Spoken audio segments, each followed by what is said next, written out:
उद्या सकाळी 8 वाजता मतमोजणीला प्रारंभ होणार आहे। मी संपूर्ण जिल्ह्यातल्या पोलीस अधिकाऱ्यांसोबत बैठक घेतलेली आहे।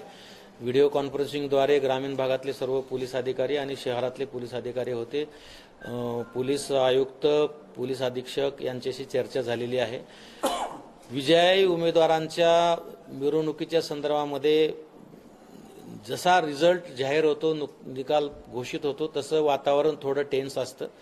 त्यामुळे परिसरामध्ये कुठेही कायदा सुव्यवस्था परिस्थिती निर्माण होऊ नये यासाठी उद्याचा दिवस तरी आम्ही कुणालाही मिरवणुकीसाठी परवानगी देणार नाहीये, तशा सूचना आम्ही दिलेल्या आहेत।